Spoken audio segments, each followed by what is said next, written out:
스스로 옳다 하는 자들이라는 제목으로 하나님 말씀 전하겠습니다. 몸무게가 130kg 나가는 어떤 뚱뚱한 여자가 있었답니다. 어느 날 듣기로 승마를 하면 살이 빠진다, 다이어트에 좋다, 이 이야기를 듣고 이 여자가 승마장을 찾아가 매일같이 승마를 했답니다. 그런데 한 달이 지나도록 이 여인의 몸무게 변화가 없게 되자 승마장을 찾아가서 자신을 담당한 마부에게 따지기 시작했습니다. 너무나 이상한데요? 아니, 한 달이나 이렇게 힘들게 매일같이 땀 흘리면서 승마를 했는데 왜 몸무게가 하나도 안 빠진 거죠? 그러자 이 담당하던 마부가 여자를 쏘아보며 이렇게 말했습니다.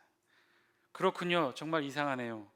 말은 한 달 새 10kg나 빠졌는데 당신의 몸무게는 변화가 없으니 정말 이상하군요.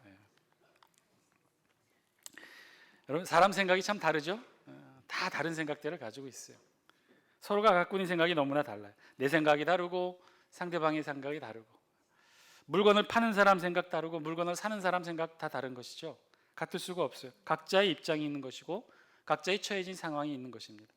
그 상황 속에서 서로 서로 생각하고 서로 판단하는 것이겠죠. 그런데 이런 각자의 다름을 인정하지 못하고 받아들이지 못하면 그 다름은 틀림이 됩니다. 나와 다른데 내가 이해하고 받아들일 수 있는 다름이 아니니 그것은 곧 틀림이 되고, 그러니 상대가 틀리니 내가 옳은 셈이 되겠죠. 오늘 본문은요, 이 바로 옳고 그름, 옳음의 문제에 대해서 말씀해 주고 계셔요. 우리 주변에 보면 그런 분들 계시죠. 정말 소신이 확고하고 늘 확신에 차 있는 분들 계십니다. 무슨 일을 하든지 무슨 선택을 하든지 주저함이 없으셔요. 바로바로 선택하고 바로바로 결정을 하시죠. 그런 분들이 계셔요. 근데 저는 그런 분들을 볼 때마다 한편으로 좀 부러워요. 왜냐하면 저는 그러지 못하거든요. 저는 마지막까지 고민하는 스타일입니다. 그래서 마지막까지 고민하고 마지막까지 지어보고, 뭐 결정 장애가 있는 것까지는 아니지만 그래도 늘 그런 제 성격 때문에 그런지 늘 무슨 일이든지 확신이 있고 바로바로 선택하고 바로바로 결정하는 분들이 있으면 한편으로는 좀 부러워요. 그런데 그렇게 소신 있고 확신 있는 사람들의 판단에 만약에 한 가지 흠이 있다고 한다면, 스스로가 옳다고 여기는 이 확신 속에 혹시나 늘 전제되어 있는 한 가지 편견이 있지 않을까. 그 편견이 무엇이냐면요, 그것은 항상 소신이 있고 확신이 있고 그래서 내가 옳으니까 어떻다는 거예요? 내가 옳으니 당연히 상대가 틀리다는 것이겠죠. 내가 옳고 내가 확신이 있고 내가 소신이 있고 그러니 상대는 틀리고 상대는 확신이 없고 상대는 소신이 없는 것이 되겠죠. 혼자라면 사실 문제가 없어요. 혼자 결정하고 혼자 선택하는 그런 상황들이라면 사실은 아무 문제 없습니다. 솔직히 그런 성격 부러워요. 그렇게 하시는 분들은요, 늘 일단 추진력이 있고요, 결정되면 과감하게 하고요, 고민의 여지가 없어요. 늘 부러워요. 그런데 이것이 사실 문제가 되는 경우는요, 여러 사람과 함께 있는 경우, 함께 논의를 결정해야 되는 경우, 그럴 때 소신이 강하고 확신이 강한 사람이 있다면요, 우리가 무언가 함께 논의하고 결정하는 자리가 정말 한편으로는 괴로울 수 있어요. 왜냐? 자신의 주장을 굽히지 않으니까. 왜냐? 자신이 옳으니까. 고로 상대가 틀리다고 생각할 수 있으니까. 여러분들은 어떠신가요? 여러분들은 늘 스스로를 옳다고 여기십니까? 아니면 마지막까지도 고민하고 회의하십니까? 사실 오늘 본문에는요, 그 중요한 스스로 옳다고 여기는 부분에 대해서 예수님의 말씀을 통해 우리에게 전해주고 있는 주님의 음성이 있어요. 오늘 우리가 본문 함께 읽었는데요, 16장 말씀은요, 15장에 이어서 두 가지 중요한 비유의 말씀이 있습니다. 그것은 우리가 지난 시간에 살펴봤던 불의한 청지기의 비유의 말씀이고요, 그게 첫 번째고, 그리고 우리가 다음 시간에 살펴볼 두 번째 비유, 부자와 거지 나사로에 관한 비유입니다. 오늘 이 두 가지 중요한 비유, 누가복음에만 기록되어 있는 이 두 가지 비유 사이에 기록되어 있는 말씀이 오늘 본문 말씀이에요. 그래서 따라서 오늘 본문 말씀은요, 이 두 가지 비유, 특별히 우리가 지난 시간에 살펴봤던 불의한 청지기의 비유의 주제에 역시 같이 연관되어 있는 말씀이기도 합니다. 지난 시간의 말씀을 다시 한번 돌이켜보면요, 결국 그렇다는 것이죠. 불의한 청지기가 있었는데 주인을 속이면서 문서를 위조한 불의한 청지기가 있었는데 주인이 그 청지기를 칭찬했다는 것이에요. 그 난해한 비유의 말씀을 들으면서 저와 여러분들이 함께 그래도 찾고 은혜를 나누었던 말씀은 무엇이었죠? 결국 우리가 불의한 청직일 수밖에 없다. 하나님 앞에서 우리가 온전하지 못하니 우리가 결국은 불의한 청직이고 고로 우리 두 손 안에 있는 재물 또한 불의한 재물일 수밖에 없다. 예수님이 이 비유의 말씀을 통해 우리에게 이렇게 말씀해 주셨는데요. 그런데 오늘 본문은요, 이 예수님의 말씀을 옆에서 들었던 바리새인들이 있었던 모양이에요. 그리고 그 바리새인의 반응을 오늘 성경이 기록하고 있어요. 14절 말씀인데 우리 같이 함께 한 목소리로 읽겠습니다. 시작.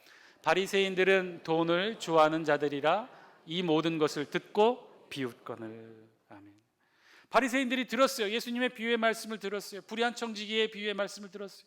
결국 우리가 불의한 청지기일 수밖에 없고 우리 두 손 안에 있는 재물이 불의한 재물일 수밖에 없고 그래서 하나님과 재물을 겸하여 섬길 수 없다는 예수님의 말씀을 들었는데 바리새인이 그 말씀을 듣고 어떻게 했다고 그랬어요? 비웃었다고 그랬어요. 왜 비웃었을까? 여러분, 우리 성경 번역은 그냥 비웃다라고만 번역했는데요, 이 단어의 원어의 뜻은 더 심각해요. 코웃음 치다, 조롱하다, 그래서 비난하다. 이것이 오늘 성경에 기록되어 있는 바리새인들이 예수님의 말씀을 비웃었다라고 하는 그 뜻이었어요. 이들은요, 예수님의 말씀을 단순히 안 들은 것이 아니에요. 받아들인 것이 아니에요. 단순히 안 듣기만 한 것이 아니라 예수님의 말씀을 코웃음치고 조롱하고 심지어 한 걸음 더 나아가 예수님을 향해 비난했다는 거예요.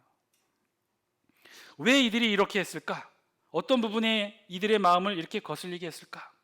우리 13절 하반절 말씀 영상을 통해 같이 한번 보여주실래요? 우리 오늘 본문은 아니었는데 그 바로 전 말씀 13절 하반절 말씀이에요. 우리 같이 한번 읽겠습니다. 시작. 너희는 하나님과 재물을 겸하여 섬길 수 없느니라. 예수님의 이 말씀이 바리새인들에게는 찔림이 된 거예요. 받아들일 수가 없었어요. 이 바리새인들이 결단코 이 예수님의 말씀에 공감할 수 없었던 지점은 바로 이 말씀이었다는 거예요. 재물에서만큼은 결국 우리가 불의한 청지기일 수밖에 없고 불의한 청지기가 가지고 있는 재물은 결국 불의한 재물일 수밖에 없는데, 그런데 이 바리새인들은요, 이 예수님의 말씀을 수긍할 수가 없었어요. 자신들이 가지고 있는 재물이 불의한 재물이라는 걸 인정할 수 없었어요. 왜냐하면 바리새인들은요, 오늘 본문에 있는 14절 말씀처럼 예수님의 표현처럼 뭐라고요? 바리새인들은 돈을 좋아하는 자들이라. 이들은 돈을 좋아했기 때문에 그렇다는 거예요. 우리말 번역 또한 좋아한다라고 번역했는데요, 이건 그냥 어떤 재물을 탐하고 밝히고 어떤 그런 성향이나 속성을 말하는 게 아니에요. 바리새인의 기본적인 재물관, 재물에 관한 신앙적 가치관이 그렇다는 거예요. 이들은요, 이 바리새인들은 어떤 재물관을 가지고 있느냐, 물질관을 가지고 있었느냐, 재물은, 재산은 의로운 자에게 주시는 하나님의 축복으로 생각했어요. 그래서 풍요로움과 부는요, 하나님이 주시는 축복이라고 이들은 생각했다는 거예요. 그래서 그들은 어떻게 했느냐, 하나님이 주시는 축복과 은총을 확인하기 위해 어떻게 해요? 더욱더 열심히 악착같이 재물을 모으고 돈을 버는 것이 당연한 그리스도인, 신앙인의 미덕이라고 생각을 했어요. 여러분 생각해 보세요. 바리새인들이 세상에 구별된 자고 거룩한 신앙을 철저히 지키는 자들이었음에도 불구하고 재물에 있어서만큼은 그런 생각을 가지고 있었다는 거예요. 그래서 정말 악착같이 돈을 버는 자들 중에 바리새인들이 많이 있었어요. 부자들이 참 많이 있었어요. 우리 다 함께 15절 말씀 우리 같이 한번 읽어볼까요? 15절입니다. 시작. 예수께서 이르시되 너희는 사람 앞에서 스스로 옳다 하는 자들이나 너희 마음을 하나님께서 아시나니 사람 중에 높임을 받는 그것은 하나님 앞에 미움을 받는 것이니라. 아멘. 예수님은요, 이제 한 걸음 더 나아가서 뭐라고 15절에 말씀하시느냐, 이들의 본질에 대해서 말씀해 주고 계셔요. 왜 이들이 이렇게 돈을 사랑하게 되고 왜 이들이 이 예수님의 말씀을 듣고 비웃음치고 이 예수님의 말씀을 비난했을까? 그 이유는 15절에 있는 말씀에 의하면요, 바리새인 그들은 바로 사람 앞에서 스스로 옳다 하는 자들이기 때문에 그렇다는 거예요. 이것이 오늘 본문을 통한 바리새인을 향한 우리 예수님의 영적 진단이었어요. 왜 저들이 불의한 청지기의 비유의 말씀을 듣고 예수님을 거절하고 예수님을 비난하고 조롱했을까? 왜 저들이 돈을 좋아하게 되었을까? 그것은요, 저들이 사람 앞에서 스스로 옳다 하는 자들이기 때문에 그렇다는 거예요. 이 15절의 말씀, 왜 바리새인들이 이런 잘못된 물질관을 가지고 있는 배경이 무엇인가 설명해 주고 있는 말씀이 오늘 바로 이 본문이라는 거예요. 저들은 스스로 옳다 하는 자들이기 때문에, 저들은 스스로 의인이라고 여기는 자들이기 때문에, 그러니 결국 자신들이 불의한 청지기이고 자신들의 재물이 불의한 재물이라는 이 주님의 말씀을 이들은 결코 결단코 받아들일 수 없었던 거예요. 왜요? 자기들이 옳으니까.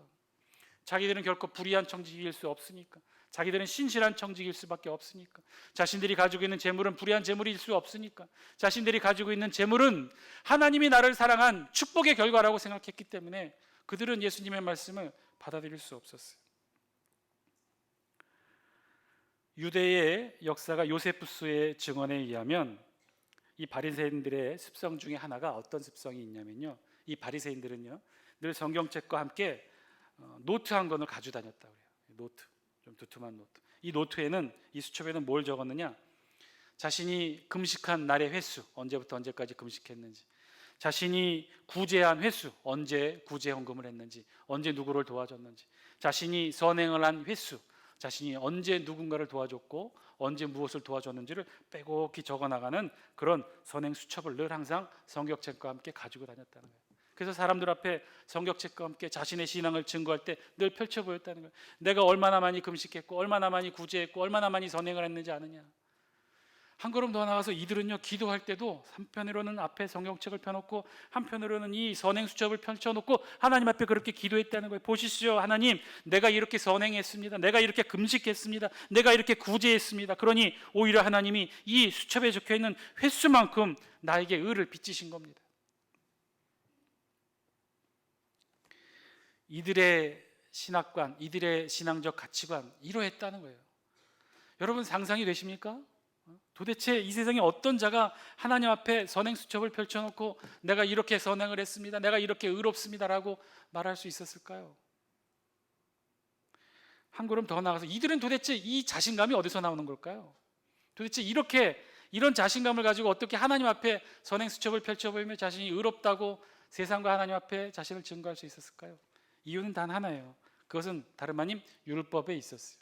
이들은 자신 스스로가 율법을 철저하게 지켰다고 생각했어요. 그러니 자신들은요, 율법을 너무나 잘 지켰으니까 자신들의 신앙은 옳고 의롭고 그 율법을 지킴으로 자신들은 구원을 얻고 의인의 삶을 살고, 그래서 하나님과 사람 앞에서 스스로 옳다는 자부심을 가지고 이들이 살았다는 거예요. 그들이 마지막까지 붙들었다는 것은 율법이었다는 것이죠. 오늘 성경의 예수님은요, 이 16절부터 18절까지 결론적으로 말하면 그 율법도 잘못되어 있고 너희들이 그 율법을 잘못 해석하고 있다는 말씀을 오늘 본문을 통해 우리에게 해주고 계셔요. 우리 16절 말씀 같이 한번 읽어볼까요? 첫 번째 예수님의 말씀이 무엇이었냐면 16절 말씀이에요. 같이 함께 읽겠습니다. 시작. 율법과 선지자는 요한의 때까지요, 그 후부터는 하나님 나라의 복음이 전파되어 사람마다 그리로 침입하느니라. 아멘. 율법과 선지자는요, 뭘 나타내냐면 구약을 나타내요. 율법서, 또 선지자 예언서. 그러니까 율법과 선지자라는 것은 구약을 통칭하는 단어였어요. 그런데 뭐라고 그랬어요? 우리 성경에, 예수님의 말씀에 율법과 선지자는, 즉 구약은 어느 때까지라고요? 세례 요한 때까지라고요. 그럼 세례 요한 이후 예수님이 이 땅에 오신 이후로는 어떻게 됐어요? 신약이 열렸어요. 복음이 아니라 복음을 감싸 안고 완성시키는, 율법이 아니라 율법을 감싸 안고 완성시키는 복음으로 완성이 되어 있다는 거예요. 그러니 이제 요한의 때까지 구약의 율법이 지배해 왔다면 이제 요한 이후부터는 어떻다는 거예요? 어떻게 천국 갈 수 있다는 거예요? 율법이에요? 율법을 감싸고 완성시킨 복음이에요. 복음이라는 거예요. 율법으로는 아니라는 거예요. 바리새인들이 끝까지 붙들고 있었던 율법으로는 세례 요한의 때까지라는 거예요. 율법은 여기까지라는 거예요. 바리새인들이 그토록 붙들고 있었던 율법의 한계가 바로 여기까지라는 거예요. 율법으로 의로워질 수 있었던 것은 바로 여기까지라는 거예요. 바리새인들의 주장처럼 스스로 옳다는 자들이 이제는 되지 못한다는 거예요. 이제는 오직 예수 그리스도를 통한 복음으로만 가능한 일인데, 그런데 정작 어떻게 됐어요? 예수 그리스도의 복음의 말씀을 정작 바리새인들이 어떻게 했어요? 저들이 지금 비웃고 있는 거예요. 코웃음치고 있는 거예요. 받아들이지 못하겠다고 하는 거예요. 오직 자신들이 옳다는 이유로 아직도 율법이 유효하다는 생각을 가지고 율법만 붙들고 복음이신 예수님을 비웃고 있는 셈이죠. 그리고는요, 17절 말씀을 통해 그럼에도 불구하고 이 율법이 복음 앞에 폐허해지는 것이 아니라 복음으로 완성되어짐을 설명해요. 그리고 이어서 아주 재미있는 말씀, 마지막 18절 말씀을 하시죠. 우리 같이 함께 18절 말씀 함께 읽겠습니다. 시작. 무릇 자기 아내를 버리고 다른 데에 장가드는 자도 간음함이요, 무릇 버림당한 여자에게 장가드는 자도 간음함이니라. 아멘. 이 마지막 말씀은 도대체 무슨 말씀일까? 내용인즉 이렇다는 거예요. 이혼도 간음이요 재혼도 간음이라는 거예요. 지금과는 다른 신약시대 말씀이었고 구약의 말씀입니다. 혹시 오해 없으시기 바랍니다. 율법에 의하면 이 신명기 율법에 의하면 이 이혼과 이 재혼에 대해서 이렇게 기록하고 있는데요. 우리 신명기 24장 1절과 2절 말씀 같이 한번 읽어볼까요? 신명기 24장 1절 2절 영상을 통해서 함께 읽겠습니다. 시작. 사람이 아내를 맞이하여 데려온 후에 그에게 수치되는 일이 있음을 발견하고 그를 기뻐하지 아니하면 이혼 증서를 써서 그의 손에 주고 그를 자기 집에서 내보낼 것이요 그 여자는 그의 집에서 나가서 다른 사람의 아내가 되려니와. 아멘. 이것이 구약 정통한 율법의 기본적인 기록이에요. 신명기에 기록된 말씀이에요. 그런데 이 말씀에 의하면요, 율법을 통해서 이혼과 재혼이 합법적으로 허락되어지고 있어요. 그것은 무엇이냐? 아내에게 수치되는 일이 있거든. 수치되는 일이 증거가 되고 확인이 되고 그래서 남편이 동의하거든.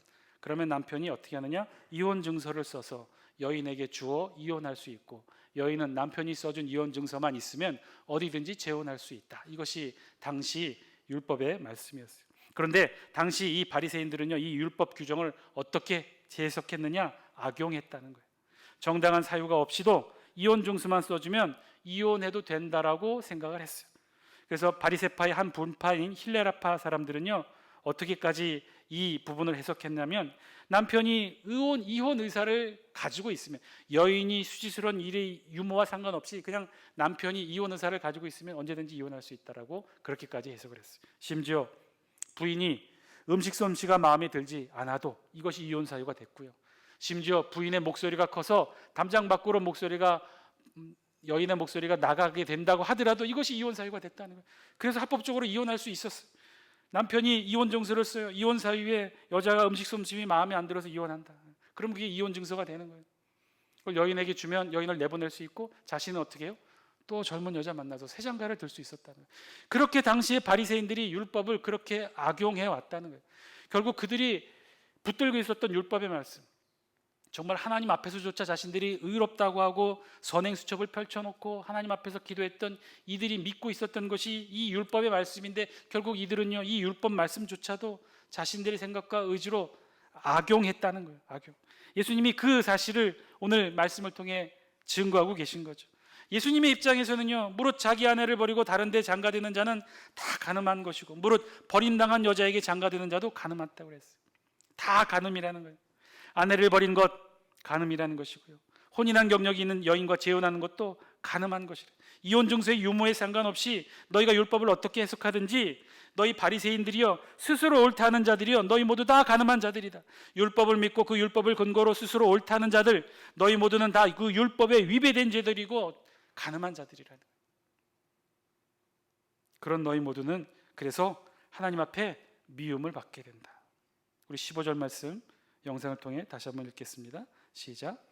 예수께서 이르시되 너희는 사람 앞에서 스스로 옳다 하는 자들인 너희 마음을 하나님께서 아시나니 사람 중에 높임을 받는 그것은 하나님 앞에 미움을 받는 것이니라. 아멘. 사랑하는 장숙회 성도 여러분, 오늘 말씀을 통해 우리 자신을 비추어 볼 수 있게 되길 바랍니다. 바리새인들은요, 돈을 좋아하는 자들이라 이 모든 것을 듣고 비웃거늘. 예수님의 말씀을 듣고 비웃었다고 그랬어요. 여러분, 혹시 지난주에 선포된 말씀, 결국은 우리 모두가 불의한 청직일 수밖에 없고 그래서 결국 우리 손 안에 있는 재물이 불의한 재물일 수밖에 없다는 말씀을 저와 여러분이 지난주에 말씀을 통해 들었는데, 여러분들 그 말씀을 들은 여러분들의 마음은 어떠셨습니까? 말씀이 나를 향한 합당한 말씀이라고 여기시며 받으셨나요? 아니면 비웃게 하지 않았겠지만 그래도 불편한 마음으로 수긍하지 못하는 모습으로 말씀을 거부하지는 않으셨나요? 내가 왜 불의한 청직이야? 나는 열심히 살았어. 나처럼 열심히 살아온 사람 있으면 나오라고 해. 교회를 위해서, 주님을 위해서 한평생 헌신하고 봉사하고 전도하고 선교하고 최선을 다했어. 아니야, 나는 불의한 청지기가 아니야. 나는 신실한 청지기야. 고로 지금 내 손에 있는 재물은 하나님의 축복의 재화야. 불의한 재물일 수 없어. 하나님이 나를 얼마나 사랑하셨는지 알려주는 척도가 지금 내 손 안에 있는 재물이야. 여러분, 혹시라도 조금이라도 이렇게 생각하신 분 계십니까? 그렇다면 죄송하지만 오늘 본문 14절의 말씀을 다시 한번 여러분 마음에 새기시기 바랍니다. 우리가 불의한 청직이라는 사실을 인정할 수 없다면 우리가 하나님의 말씀을 비웃은 바리새인이 되는 것이고, 우리가 돈을 좋아하는 자들인 것이고, 우리가 사람 앞에서 스스로 옳다 하는 자들이 되는 것이겠죠. 우리가 율법을 믿고 생활한 자들이 되는 것이고, 그 율법이 우리를 구원하고 그 율법이 우리를 의롭게 만들어줄 것이라 착각한 것인 거죠.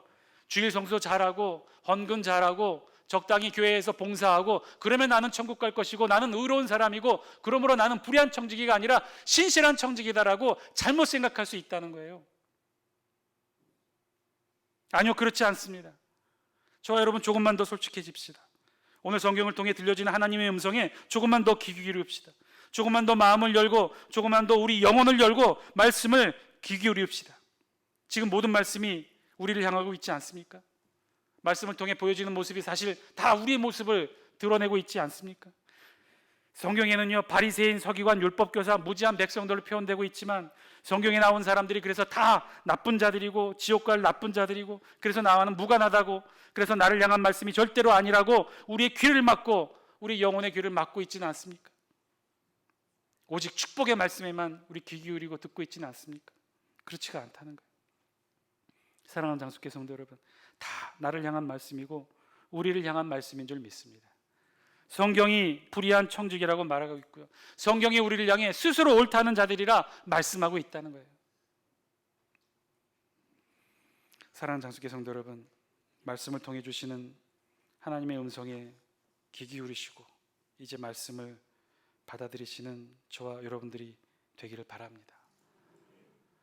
스스로 옳다 하지 마세요. 마지막까지 우리 신앙 붙들고 몸서림치며 하나님 앞에 그렇게 도전하며 살아가십시오. 어떻게 우리가 하나님 앞에서 옳다고 말할 수 있겠습니까? 그거 착각이에요. 우리는 옳지 않습니다. 하나님 앞에서 우리는 옳지 않아요. 만약에, 정말 만약에 우리가 옳다고 말할 수 있다면 그건 사람 앞에서겠죠. 세상 앞에서겠죠. 그런데 여러분 그거 아세요? 우리가 옳다고 하고 세상 앞에서, 사람들 앞에서 옳다고 말할 때 우리의 모습은요, 하나님 앞에 있지 않다는 거예요. 우리의 신앙은 하나님 앞에 없다는 거예요. 우리의 신앙은 세상 앞에 있다는 거예요. 사람들 앞에 있다는 거예요. 여러분 그러니 옳다 하지 마세요. 스스로 옳다 하지 마세요. 마지막까지, 우리 생의 호흡이 닿는 마지막 순간까지 나의 삶이 정말 하나님의 뜻을 이루는 진정한 참된 삶이었는가 마지막까지 돌아보시고 마지막까지 하나님 앞에 기도하시고, 내가 정말 불의한 청직이 아니었습니까?